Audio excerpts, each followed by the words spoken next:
Good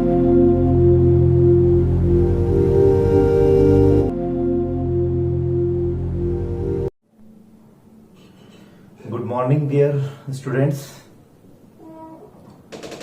video lectures हमारे successfully आप लोग देख रहे हैं, समझ में आ भी रहे होंगे, जैसा कि आप सबका फीडबैक मुझे मिला।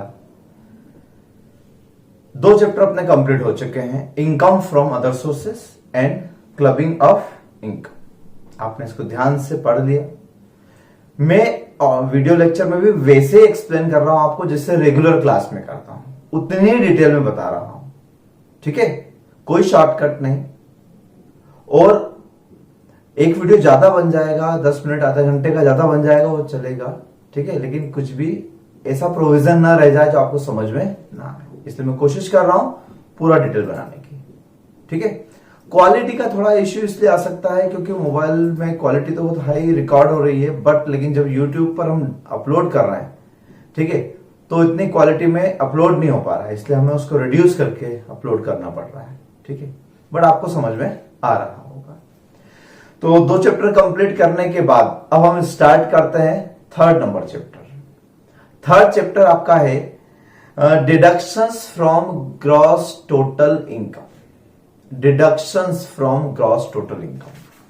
जब हमने सब्जेक्ट स्टार्ट किया था इनकम टैक्स, तब मैंने आपको बताया था कि 5 हेड का टोटल ग्रॉस टोटल इनकम कहलाता है। 5 हेड का टोटल ग्रॉस टोटल इनकम कहलाता है।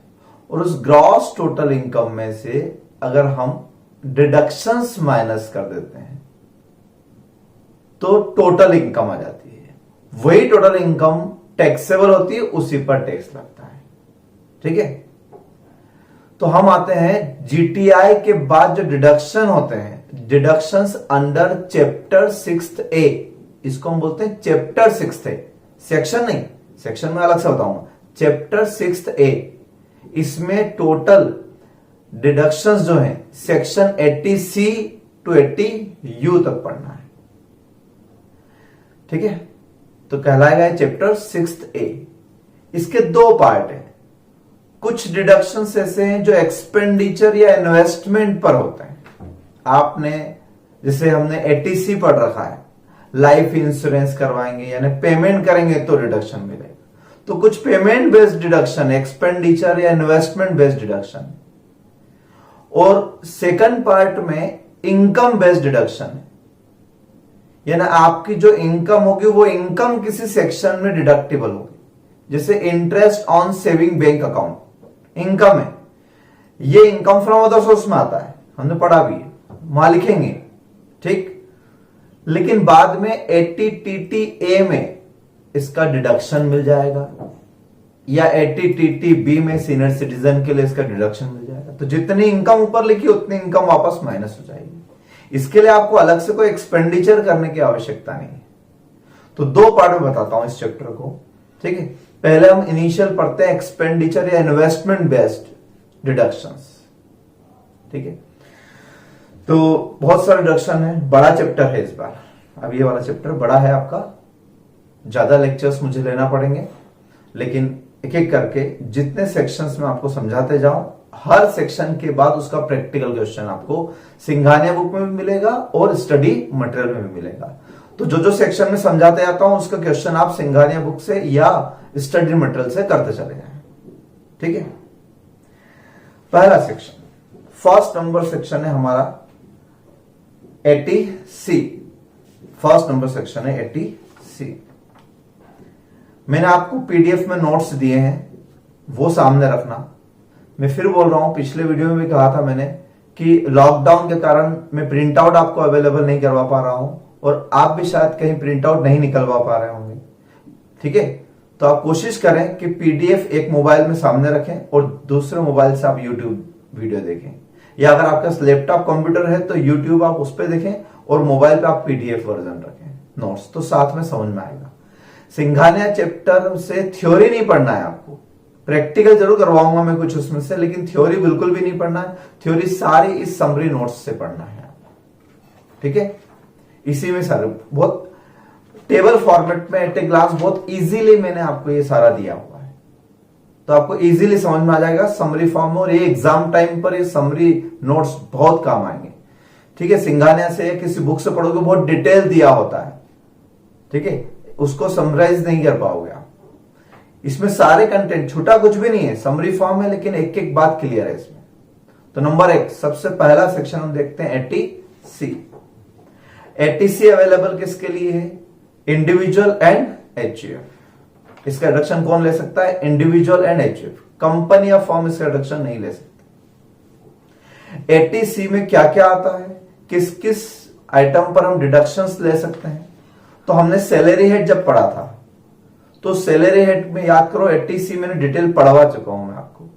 एटीसी में 22 पॉइंट इन्वेस्टमेंट के हमने पढ़े थे, 22। उसमें life insurance, PPF, RPF, FD 5 years, ये सारे पॉइंट हमने 1 बाय 1 पढ़ रखे। तो आपको अगर रिवीजन करना हो तो एक बार और सैलरी चैप्टर पर जाना, वहां एटीसी का रिडक्शन की पूरी लिस्ट 22 आइटम की दे रखी है। ठीक है, फिर भी मैंने यहां अपने समरी नोट्स में आपको 1 बाय 1 कुछ पॉइंट बताए हैं। तो इनमें आप देखेंगे, एक आपको मिलेगा life insurance premium. Life insurance premium maximum 10% of some insured if policy issued और ऑन और after 1 April 2012 and 20% in case of old policy. Insurance के बारे में अपन पढ़ रखे हैं कि अगर पॉलिसी 1 अप्रैल 2012 के बाद किए तो 10% ऑफ सम इंश्योर्ड, और 1 अप्रैल 12 से पहले किए तो 20% ऑफ सम इंश्योर्ड। ये बेसिक रूल है, सिंपल। हैंडीकेप्ड का 15% वाला रूल भी है, वो मैंने आपको उस चैप्टर में बता रखा है डिटेल। तो यहां मैं सिर्फ समरी बताता हूं, उस सेक्शन को हम वापस पूरा डिटेल रिपीट ना करें। तो लाइफ इंश्योरेंस, सब तरह के लाइफ इंश्योरेंस आ गए इसमें। ठीक है, फिर आपका employees contribution to RPF, SPF, recognised provident fund, statutory provident fund and public provident fund, तीनों का कंट्रीब्यूशन यहां पर आता है। लेकिन मैंने कहा था कि अनरिकॉग्नाइज्ड प्रोविडेंट फंड का कंट्रीब्यूशन यहां नहीं आता है। सुपर एनुएशन फंड का भी आता है। तो 4-5 फंड मैंने आपको समझाया, तो उसमें सिर्फ एक अनरिकॉग्नाइज्ड का डिडक्शन नहीं मिलता, बाकी सारे प्रोविडेंट फंड का डिडक्शन मिलेगा, चाहे वो रिकॉग्नाइज्ड हो, स्टैट्यूटरी प्रोविडेंट फंड हो, सुपर एनुएशन प्रोविडेंट फंड हो या पब्लिक प्रोविडेंट फंड हो। फिर है purchase of NSC, national saving certificate, post office से जो मिलते हैं, 9th issue, 8th and 9th issue, वो परचेज करेंगे, उसका रिडक्शन भी मिलेगा। और उस पर जो एक्रूड इंटरेस्ट होता है वो भी वहीं पर इन्वेस्ट होता जाता है। ठीक है, तो एनएससी परचेज करते हैं, उस ईयर एटीसी का रिडक्शन मिलेगा एक बार। और अब जो उस पर नेक्स्ट ईयर इंटरेस्ट एक्रूड होगा, तो इंटरेस्ट ऑन एनएससी पहले इनकम फ्रॉम अदर सोर्सेस में आएगा, और फिर वही यहां एटीसी में भी आएगा, क्योंकि वो वही पोस्ट ऑफिस में जमा हो गया, आपको इकट्ठा मिलता है बाद में। तो वो accrued interest on NSC is also deductible under section 80C। फिर है tuition fees of 2 children. Tuition fees का मैंने कहा था प्राइवेट ट्यूटरशिप नहीं, जो स्कूल, कॉलेज, यूनिवर्सिटी में आप जब फीस भरते हैं तो आप देखना उसमें ट्यूशन फीस का कॉलम रहता है। तो tuition fees of 2 children for regular studies, regular courses, चाहे वो 11th 12th हो, स्कूल के हो या कॉलेज के हो, कोई से भी कोर्सेस हो। ठीक है, इसके बारे में हम बात पहले कर चुके हैं। फिर है repayment of housing loan. Housing loan का इंटरेस्ट तो हमने देखा कि इनकम फ्रॉम हाउस प्रॉपर्टी में आता है, लेकिन हाउसिंग लोन का जो प्रिंसिपल पार्ट है, housing loan for residential property, वो हम 80C में डिडक्शन देते हैं। ठीक है, लेकिन ये होना चाहिए रेसिडेंशियल प्रॉपर्टी के लिए लोन, और ये लोन आपको लेना है bank, cooperative society, public financial institution से, but not from friends and relatives. मैंने लिखवा रखा आपको ये पॉइंट भी। ठीक है, फिर एक और पॉइंट है आपका एफडी, 5 इयर्स एफडी, 5 साल के लिए स्पेशल एफडी होती है बैंक में और पोस्ट ऑफिस में, वो भी एलिजिबल फॉर 80C। और भी बहुत सारे पॉइंट है, 22 पॉइंट मैंने आपको पढ़ाए थे। मेन पॉइंट जो सबसे ज्यादा रिपीट होता है वो मैंने आपको यहां पर बताया है। और एक अमेंडमेंट जो इस असेसमेंट ईयर से आया है वो मैंने डार्क लेटर में लिखा हुआ है, 2200 पॉइंट है वो, आप उस सैलरी हेड में जाके देखना। वो है contribution by central government employee to his NPS account, by central government employee to his NPS account. सिर्फ सेंट्रल गवर्नमेंट एम्प्लॉय अगर अपने एनपीएस अकाउंट में जमा करवाते हैं तो 80C में डिडक्शन मिलेगा, ठीक है। और ब्रैकेट में लिखा for a fix period not less than 3 years, कम से कम 3 साल के लिए। कितने पीरियड के लिए कंट्रीब्यूशन होगा? 3 इयर्स के लिए। लेकिन ये डिडक्शन सिर्फ सेंट्रल गवर्नमेंट एम्प्लॉय के लिए 80C में नया आया है। हालांकि नेशनल पेंशन स्कीम पर अपना अगला सेक्शन है 80CCD, वहां डिटेल पढ़ेंगे, वहां पर भी डिडक्शन है और यहां पर भी डिडक्शन है। तो यहां सिर्फ रेस्ट्रिक्टेड है किसके लिए? Central government employee to his national pension scheme, ठीक। इतने सारे इन्वेस्टमेंट 80C में कवर्ड है, क्लियर। और सामने आपको दिख रहा होगा मैक्सिमम लिमिट 1,50,000, 1,50,000 रुपए, मैक्सिमम 1,50,000 रुपए। तो मैक्सिमम 1,50,000 वैसे तो सारे सेक्शंस की मिलाकर है, बट फिर भी बता दूं मैं आपको कि अंडर सेक्शन 80C आपने लाइफ इंश्योरेंस प्रीमियम पे की, पीपीएफ अकाउंट में पेमेंट किया, ठीक है, बच्चों की ट्यूशन फी पे की, ऐसे सारे 22 पॉइंट आपके एक ही क्वेश्चन में सभी आ जाए तो भी आप इन सबको लिख लो इनर कॉलम में।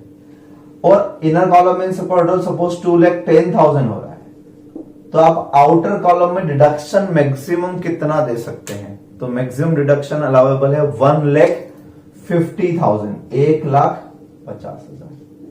इससे ज्यादा का डिडक्शन 80C में नहीं मिलता है, इंडिविजुअल नहीं मिलता, इकट्ठा एग्रीगेट बेसिस पर मिलता है, नॉट मोर देन 1,50,000, ठीक है। ये सारे पॉइंट भी अगर आ जाए 22 पॉइंट पूरे लाइफ इंश्योरेंस आरपीएफ वगैरह सभी, तो आप सभी इनर कॉलम में लिख के और आउटर में सभी। और ये लिमिट सिर्फ 80C की नहीं है, बल्कि 80C, 80CCC एंड 80CCD1 सबकी मिला के 150, वो भी समझते हैं। लेकिन फिलहाल आप 80C के बारे में इतनी बात समझ लें, ठीक है। तो 80C कंप्लीट हुआ अपना। यहां पर आपको फिर से बोल रहा हूं, रिवीजन करना है तो सैलरी हेड में सिंघानिया में पूरे 22 पॉइंट दिए हुए, आप एक बार और रिवाइज कर लेना उसको। अगला सेक्शन 80CCC।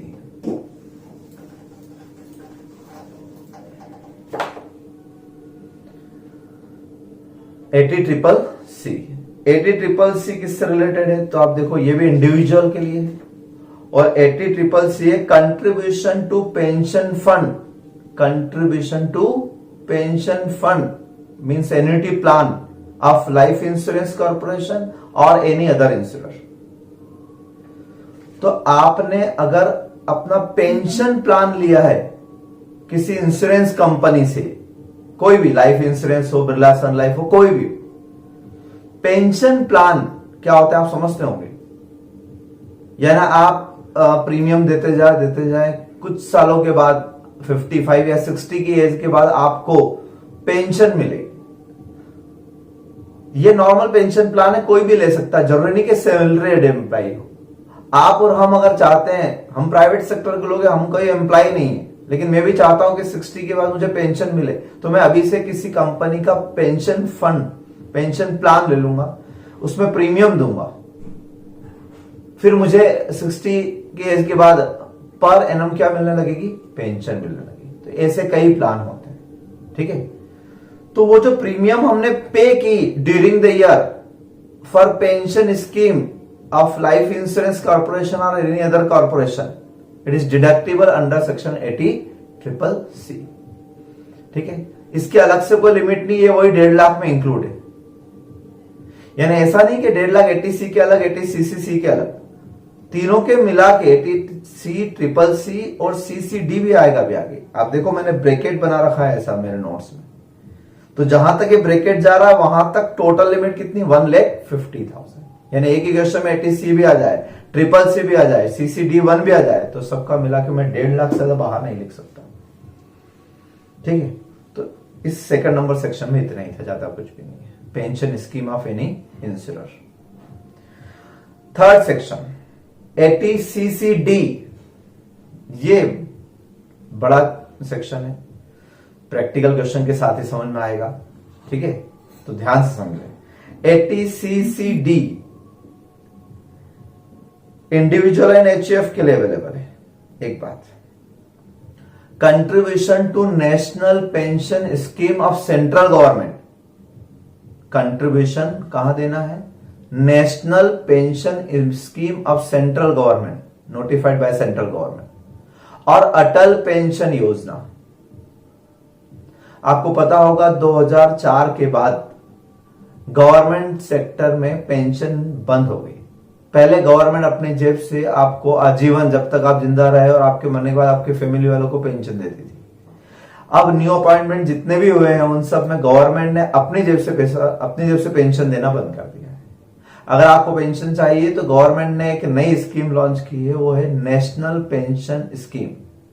इसमें आपका एम्प्लॉयर भी कंट्रीब्यूट करेगा, आप भी कंट्रीब्यूट करो, हर महीने आप कंट्रीब्यूट करते रहेंगे, इतने साल तक जॉब करके आपका बहुत सारा पैसा इकट्ठा हो जाएगा, उसी पैसे से आपकी पेंशन बना दी जाएगी।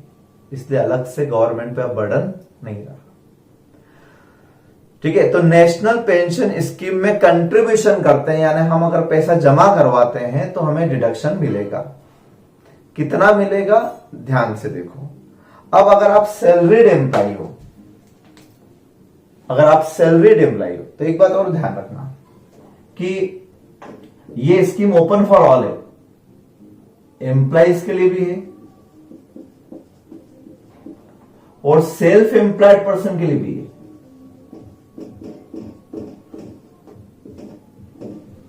सेल्फ एम्प्लॉयड पर्सन के लिए भी है ये स्कीम। सेल्फ एम्प्लॉयड यानी जो कहीं जॉब नहीं करते हैं, जैसे हमारे गली मोहल्ले में बहुत सारे दुकानदार हैं, आप और हम भी हैं सेल्फ एम्प्लॉयड। तो सेल्फ एम्प्लॉयड अगर हम भी चाहते हैं कि इन फ्यूचर हमें पेंशन मिले तो हम भी इस एनपीएस स्कीम में कंट्रीब्यूशन दे सकते हैं। लेकिन हम अगर देंगे तो हमारा कोई एम्प्लॉयर नहीं है, इसलिए यहां एक ही पॉइंट आएगा, कंट्रीब्यूशन बाय असेसी, और यहां दो पॉइंट आएंगे, contribution by employer and contribution by employee, ठीक है। तो वन बाय वन आप ध्यान से देखें इसको। Number 1 80CCD1 subsection 1, 80CCD subsection 1, इसमें ऐसा है employees contribution, employees contribution maximum 10% of salary, 10% of salary. Salary means basic salary plus DA conditional plus commission on turnover basis, वही जो हम अक्सर पढ़ते थे। ये मैक्सिमम लिमिट है इंटरनल, कि आप एज ए एम्प्लॉय 80CCD1 में, 80CCD1 में कितना डिडक्शन दे सकता है एक एम्प्लॉय, तो एम्प्लॉइज कंट्रीब्यूशन मैक्सिमम हो सकता है 10% ऑफ सैलरी, 10% ऑफ सैलरी, ठीक है। Salary means basic salary, DA conditional plus commission on turnover. लेकिन आउटर की लिमिट वही अपने 1.5 लाख रुपए। आप देखो 80C, CCC, CCD1 ये सब मिला के 1.5 लाख से ज्यादा नहीं हो सकते। तो इंटरनल लिमिट बता रहा हूं कि अंदर आपको जो लिखना है, जैसे हम 80C में लिखते हैं लाइफ इंश्योरेंस और ये सब, जैसे 80C में भी लाइफ इंश्योरेंस का था कि आप life insurance premium 10% of some insured से ज्यादा एलिजिबल नहीं होगी। तो ऐसे यहां पर भी एम्प्लॉइज कंट्रीब्यूशन 10% ऑफ सैलरी से ज्यादा एलिजिबल नहीं होगा। मान लो उसकी सैलरी 5 लाख रुपए, तो 5 लाख का 10% एलिजिबल कितना होगा, 50,000। और मान लो उसकी सैलरी 50 लाख है, तो 50 लाख का 10% 5 लाख हो गए, ठीक है। ये इंटरनल लिमिट हुई, 5 लाख से डिडक्शन एलिजिबल नहीं है। लेकिन क्या आउटर में 5 लाख लिख पाऊंगा, नहीं, क्योंकि आउटर में तो ओवरऑल लिमिट कितनी है, सब मिला के 80C, 80CCC एंड 80CCD1 सब मिला के ज्यादा से ज्यादा बाहर कितना लिख सकता हूं मैं, 1,50,000। तो इनर आप 1 बाय 1 लिख दोगे, LIC लिख दोगे, PPF लिख दोगे, यहाँ पेंशन प्लान लिख दोगे, यहाँ एम्प्लॉइज कंट्रीब्यूशन लिख दोगे, सब इनर कॉलम में लिख दो। टोटल आउटर कॉलम में आप 1,50,000 से ज्यादा नहीं लिख पाओगे। ठीक है, तो दो लिमिट याद रखना, 1.5 लाख तो है ओवरऑल लिमिट है, और इंटरनल लिमिट कितनी होगी 10% of salary in case of salaried person. और वहीं लिखा है इन केस ऑफ सेल्फ एम्प्लॉयड हो, मैं तो खुद सेल्फ एम्प्लॉयड, मेरा कौन एम्प्लॉयर या मेरा कौन एम्प्लॉय, तो मैं एम्प्लॉयर एम्प्लॉय रिलेशनशिप में नहीं हूं, इसलिए मेरे लिए कितनी लिमिट है आप ध्यान से वहां पर देखेंगे। इन case of self employed person, एक और पॉइंट आपको नीचे मिलेगा कि in case of self employed person 20% of GTI, उसको सैलरी तो मिलती नहीं, तो सैलरी का 10% नहीं निकाल सकता। तो जो सेल्फ एम्प्लॉयड है वो लोग जीटीआई का 20% तक यहां पर ले सकते हैं डिडक्शन। उनके लिए मैक्सिमम कितना रहेगा 20% of gross total income. GTI मतलब आप समझते हो 5 और 1 करोड़ जो ऊपर लिखते हैं वो, उसका 20% तक एलिजिबल होगा।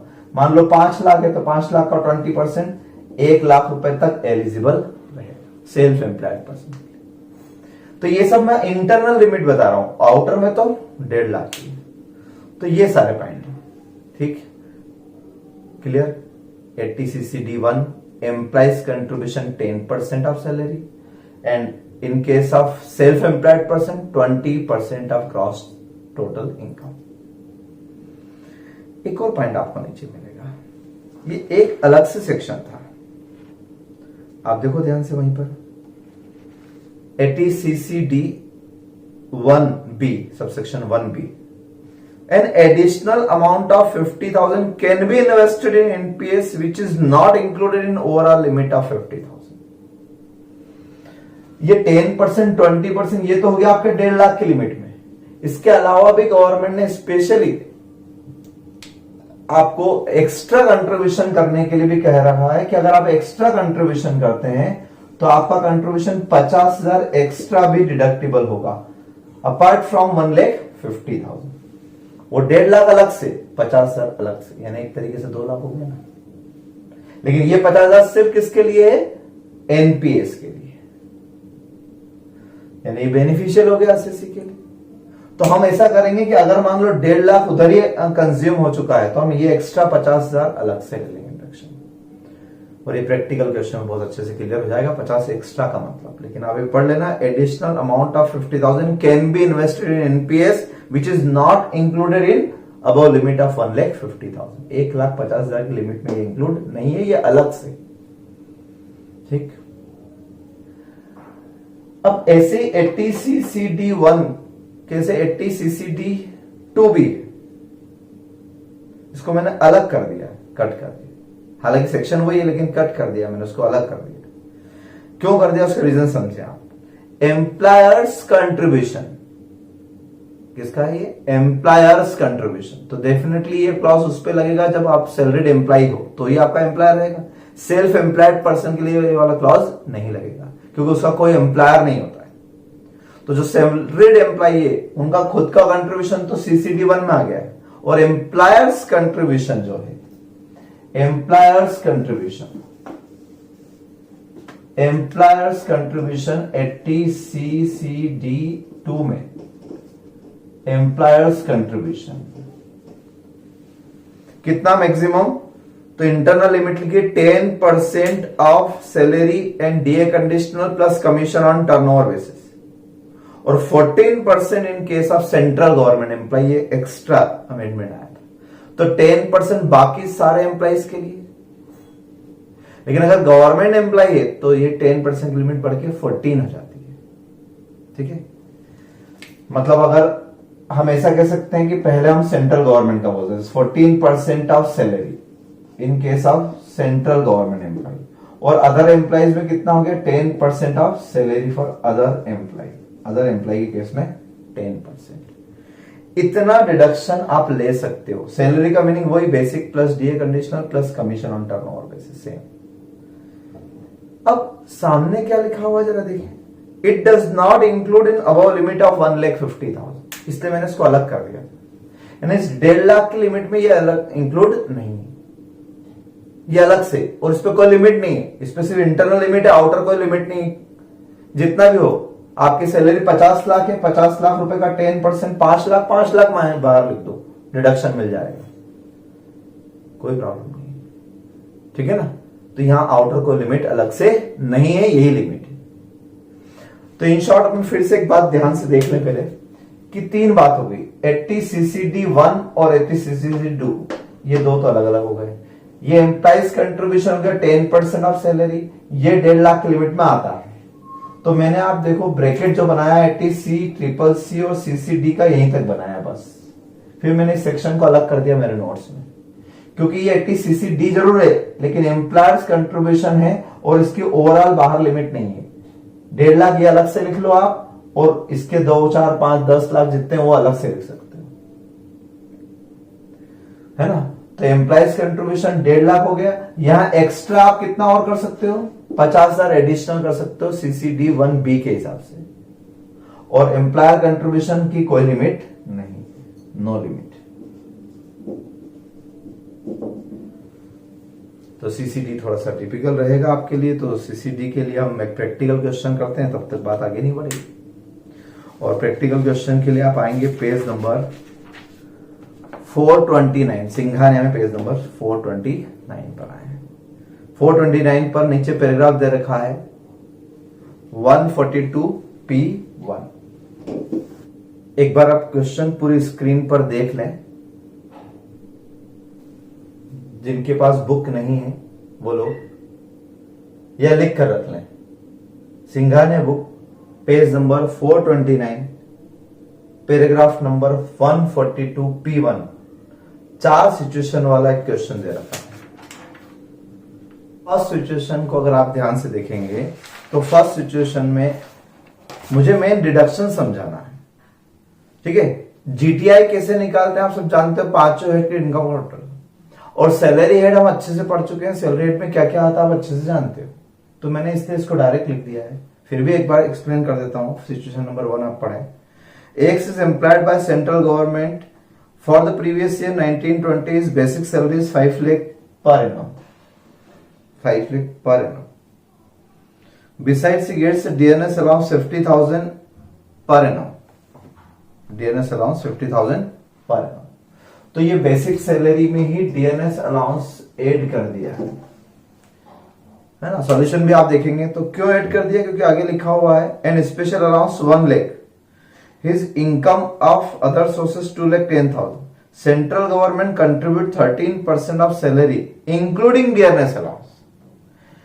तो मैंने आपको बताया था DA अगर किसी रिटायरमेंट बेनिफिट्स में काउंट होता है, यहां काउंट हो रहा है, देखो आप इंक्लूड कर रहे हैं, वो कंट्रीब्यूशन करते समय बेसिक सैलरी में DA को इंक्लूड कर रहे हैं, इसका मतलब ये DA कंडीशनल है। और कंडीशनल DA अगर है तो वो बेसिक सैलरी में इंक्लूड होता है। आप चाहो तो अलग से लिख देना DA कंडीशनल 50,000 रुपए, तो भी चलेगा। तो DA कंडीशनल कैसे पहचानना समझ में आई, if it is count for all retirement benefits then it is conditional and included in salary. तो सैलरी के साथ DA इसलिए लिखा उन्होंने सॉल्यूशन में, ठीक है। हम लोग अलग से लिखते हैं, हम बेसिक अलग से लिखते हैं 5 लाख और DA कंडीशनल अलग से लिखते हैं 50,000, बात एक ही आएगी, ठीक। फिर आगे देखते हैं क्या लिखा था उन्होंने, 13% of salary including DNS allowance towards NPS। तो एम्प्लॉयर जब NPS में कंट्रीब्यूशन करता है 13% ऑफ सैलरी, तो ये परक्यूजेट हुआ, क्योंकि अल्टीमेट इसका बेनिफिट आपको मिलेगा, ठीक है। तो यहां पूरा टैक्सेबल होता है एम्प्लॉयर्स कंट्रीब्यूशन, एम्प्लॉइज नहीं, एम्प्लॉयर्स कंट्रीब्यूशन। यहां कोई लिमिट नहीं, ठीक है, यहां पूरा लिखेंगे। डिडक्शन जब मैं दूंगा आगे तब वो लिमिट वाली बातें करेंगे हम, इस तभी यहां 13 है 13%। आगे बढ़ते हैं, आगे लिखा हुआ था the contribution of X towards NPS is 1,04,000। खुद ने कितना कंट्रीब्यूट किया, 1,04,000। तो खुद का कंट्रीब्यूशन सैलरी हेड में नहीं आता है, खुद का कंट्रीब्यूशन तो यहां आएगा 80 में, डिडक्शन अंडर सेक्शन 80 CCD1 में। Besides, X deposit 96,000 in PPF account and 5,000 towards notified section CCC annuity plan. CCC annuity plan. Annuity plan means pension plan. And pay mediclaim insurance 35,000. Mediclaim insurance के लिए section 80D है। अभी हमने 80D नहीं पढ़ा, इसलिए मैं इतना बता दूं आपको कि आपको भी 25-25 हजार का रिडक्शन देना है। मैक्सिमम उसमें लिमिट जो है 25,000, तो 35,000 का नहीं देंगे, 25,000 का देंगे। ठीक है, क्यों देंगे वो अपन वहां समझेंगे। क्लियर? ये सिचुएशन नंबर 1। तो मैंने आपको यहां तक का इजी सॉल्यूशन इसलिए कर दिया क्योंकि इतना आप सब जानते हैं कि बेसिक सैलरी टैक्सेबल होगी, डीएनएस अलाउंस टैक्सेबल होता है, स्पेशल अलाउंस टैक्सेबल होता है, employer's contribution 71,500, recognised provident fund इस सिचुएशन में नहीं है, लेकिन सॉल्यूशन में यहां क्यों लिखा हुआ है, क्योंकि अगली सिचुएशन में है। और आरपीएफ में अगर कंट्रीब्यूशन होता है तो वहां रूल है, आपको याद होगा, वहां पर सिर्फ 12% तक एग्जेम्प्ट होता है, उसके जो बचा हुआ है वो टैक्सेबल होगा। तो यही वाला पॉइंट अगले सिचुएशन में उन्होंने चेंज कर दिया है। उन्होंने सिचुएशन में आपको चेंज करके ये बोल दिया कि सपोज ये एनपीएस नहीं होता और ये 13% कंट्रीब्यूशन टू आरपीएफ होता। अगर ये 13% कंट्रीब्यूशन टू आरपीएफ होता तो फिर हम इसमें से 12% एग्जेम्प्ट कर देते और 1% सैलरी का क्या करते हैं, टैक्सेबल। वहां पे भी सैलरी मतलब basic plus DA conditional plus commission on turnover. तो अगले सिचुएशन का जब सॉल्यूशन आप करोगे तो उसमें ऐसा होगा, देख लेना उसको। फिलहाल यहां पर आरपीएफ नहीं है, लेकिन मैंने इसलिए लिखा ताकि आपको सॉल्यूशन से मैच हो जाए। मैं आखिरी में सॉल्यूशन का भी स्क्रीनशॉट दूंगा आपको। ठीक है, चलिए अब डिडक्शन की बारी। ये हो गया आपका स्टैंडर्ड डिडक्शन 50,000 होता है, आप सब जानते हो। Income from other sources 2,10,000, GTI तक आ गए। और भी कोई हेड दिया होता सब जोड़ लेता हूं। मेन मुझे सिखाना है आपको डिडक्शंस। हम चैप्टर पढ़ रहे हैं डिडक्शंस का। डिडक्शन में नंबर 1 आता है एटीसी, एटीसी लाइफ इंश्योरेंस और इनसे रिलेटेड। क्या इस क्वेश्चन में आपको नजर आ रहा है कि एटीसी से रिलेटेड कोई डिडक्शंस है? देखिए आप ध्यान से, यस है। तो हम एक काम करते हैं, number 1 under section eighty C. Eighty C में उसने शायद पीपीएफ अकाउंट में डिपॉजिट किया है। देखो ध्यान से, किसमें डिपॉजिट किया है? प्रोविडेंट फंड अकाउंट में डिपॉजिट किया उसने, पीपीएफ में। पीपीएफ में डिपॉजिट किया कितना? 96,000 इन पब्लिक प्रोविडेंट फंड। 96,000 ये। अगले सिचुएशन में आपको ये भी मिलेगा आरपीएफ। तो आरपीएफ में एम्प्लॉयर्स कंट्रीब्यूशन तो यहां आता है और एम्प्लॉइज कंट्रीब्यूशन यहां आ जाएगा एटीसी में। एम्प्लॉइज कंट्रीब्यूशन टू आरपीएफ, ठीक, एटीसी में ये। फिर अगला सेक्शन है आपका 80CCC। 80CCC में आपने कोई पेंशन प्लान लिया, pension plan of life insurance corporation और एनी अदर कॉर्पोरेशन, वो आपने लिया 5,000 का, 5,000 को लिख लेते हैं। ठीक, फिर आते हैं हम अंडर सेक्शन 80CCD। अब सीसीडी में 1 पहले फर्स्ट, सीसीडी 1 आपको बोलता है एम्प्लॉइज कंट्रीब्यूशन। वापस से आप 2 मिनट स्क्रीन को रोक के और पहले रिवीजन कर लो। वो सेक्शन पढ़ने के बाद समझना, मेरी बात को तो ज्यादा अच्छे समझ में आएगा। ठीक है, आप वीडियो को 2 मिनट रोक के और आप पहले उसका रिवीजन कर लें, मैंने आपको क्लियर समझाया। ठीक, रिवीजन करने के बाद स्टार्ट करना वापस। तो वहां मैंने लिखा है कि in case of employee contribution maximum कितना? 10% ऑफ सैलरी। मैक्सिमम कितना अलाउड है? 10% ऑफ सैलरी। और अगर सेल्फ एम्प्लॉयड पर्सन होता तो 20% ऑफ ग्रॉस टोटल इनकम।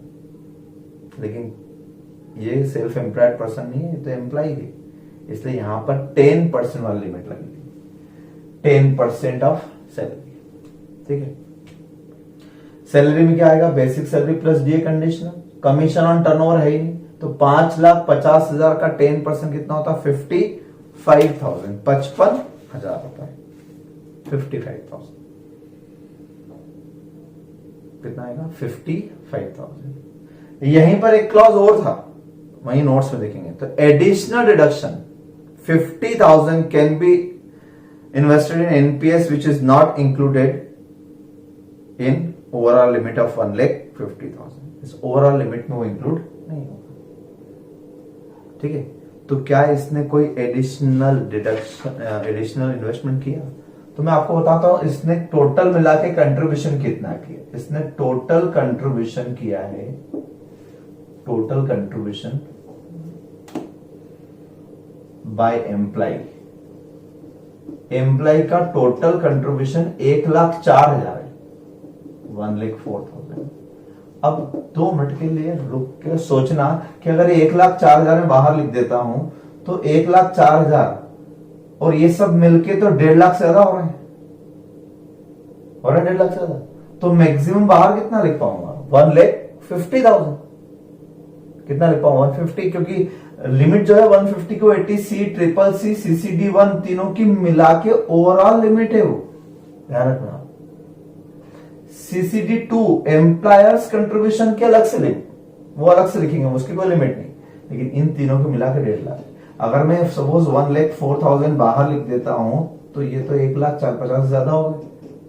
तो हमें ये करना है कि फर्स्ट प्रायोरिटी आपको किसको देना है? इसमें से, इस 1,04,000 में से आप वो एडिशनल डिडक्शन ले लो पहले 50,000 का, क्योंकि वो तो आपको यूं भी मिलना था 50,000 का एक्स्ट्रा डिडक्शन, 50,000 का डिडक्शन वो एक्स्ट्रा मिलना। ठीक है, ऐसे लिखता हूं मैं, इसमें से 50,000 का एडिशनल डिडक्शन तो आप पहले लेंगे। अब जो बैलेंस अमाउंट बचा आपका, बैलेंस अमाउंट आपका कितना बचा? 54,000, 54,000। तो ये 50,000 तो एडिशनल डिडक्शन है अपार्ट फ्रॉम 1,50,000। 1,50,000 की लिमिट सिर्फ किस पर लगेगी? यहां तक। तो यहां तक का अगर मैं टोटल लगाता हूं तो यहां तक का आप टोटल देखें तो ये होता है 1,55,000, 1,55,000। तो आउटर कॉलम में आपको रिडक्शन कितना मिल जाएगा? ज्यादा से ज्यादा 1,50,000, और ये एडिशनल का 50,000 अलग से मिलेगा क्योंकि ये उस लिमिट में इंक्लूड नहीं है। और employers contribution, employers contribution under section 80CCD2, ये अलग से रिडक्शन है। यहां लिमिट क्या थी? आप पढ़ो नोट्स में। तो यहां पर लिमिट थी एम्प्लॉयर्स कंट्रीब्यूशन की 10% of salary, salary includes basic salary, DA conditional plus commission on turnover, and 14% in case of central government. कितने परसेंट? 14। तो यहां फर्स्ट सिचुएशन में ये सेंट्रल गवर्नमेंट एम्प्लॉय, आप देखें सेंट्रल गवर्नमेंट एम्प्लॉय, तो जनरली और कोई एम्प्लॉय होता तो मैं 10% ऑफ सैलरी लेता 55,000, लेकिन ये है इसलिए मैं मैक्सिमम कितना ले सकता हूं? 14% ऑफ सैलरी। जबकि आपका employer's contribution to national pension scheme है कितना? सिर्फ 13%। तो 14% ले पाऊंगा क्या? मैक्सिमम का लिमिट मैंने आपको बहुत बार बताई कि मैक्सिमम में से लक्ष्मण रेखा है, इसके अंदर रह सकते हो, उसके बाहर नहीं जा सकते। तो इसके अंदर रह सकते हो तो 13% तो कम ही है ना, तो हम कितना लेंगे? 13% ऑफ सैलरी। तो हम विद इन लिमिट ही है, 14% के अंदर अंदर ही। अगर ये 15 होता तो मैं यहां फिर कितना लेता? 14% ही लेता। तो ये इंटरनल लिमिट है आपकी, लेकिन आउटर में कोई लिमिट नहीं, आउटर में कोई लिमिट नहीं। इसका मतलब पहले 71,500 आ रहे हैं आपके 13% से, तो पूरे लिखिए। यहां सैलरी 5,50,000 के 55 लाख होती, तो 55 लाख का 13% 7,15,000 होता, तो 7,15,000 लिख देता मैं पूरा, कोई लिमिट नहीं। 30CCD में आप 3 चीज ध्यान रखें, एम्प्लॉइज कंट्रीब्यूशन पर ये कंसेप्ट याद रखोगे, 2 बात, एडिशनल 50,000 और बचे हुए को आप किसमें इंक्लूड कर लोगे? उस ओवरऑल लिमिट में 1.5 लाख। और एम्प्लॉयर्स कंट्रीब्यूशन जो है उसके लिए अलग से 14% ऑफ सैलरी, और एक्चुअल कितना है? 13, तो एक्चुअल ले लेंगे। आएगा समझ में? यानी एक तरीके से आपको मैं बताऊं तो ये कंप्लीट क्वेश्चन है, यानी जो हम टोटल इनकम का फर्स्ट क्वेश्चन कंपलसरी आता है एग्जाम में भी, उसमें ये होता है 5 हेड दिए होते हैं, ग्रॉस टोटल इनकम से रिलेटेड पॉइंट, डिडक्शन से रिलेटेड पॉइंट दिए होते हैं। तो ये सेम उसी स्टाइल में करना है, एग्जाम में भी इसी तरीके से करना है। नंबर 1 आपको सारे हेड के बारे में, सैलरी हेड है तो सैलरी का, बिजनेस है तो बिजनेस का, कैपिटल गेन है तो कैपिटल गेन, 1 बाय 1 सारे हेड से जीटीआई आ जाओ। जीटीआई के बाद डिडक्शन का प्रेजेंटेशन ऐसा होना चाहिए। सेक्शन नंबर अगर याद हो जाए तो बहुत ही अच्छी बात है, करना चाहिए। आईएमपी पार्ट है, एमसीक्यू में भी आएगा, प्रैक्टिकल क्वेश्चन में भी आएगा, रियल लाइफ में भी आगे तक काम आएगा। तो सेक्शन नंबर, उसका रीजन और उसका amount, section number, reason, amount, ऐसे लिखते हैं। और इनको आप इनर कॉलम में लिखोगे, सभी को अंदर लिखोगे, आउटर कॉलम में आप बाद में लिखना, पहले आप इनर कॉलम में लिखो। आप इनर में कर लो, 80C का लिख लो। 80C में तो बहुत सारे पॉइंट होते हैं, 22 पॉइंट 22 भी होते हैं, सब लिख लेता मैं, LIC, PPF, FD 5 years, tuition fees सब लिख लेता। इसमें सिर्फ पेंशन प्लान ही होता है, एक ही होता है।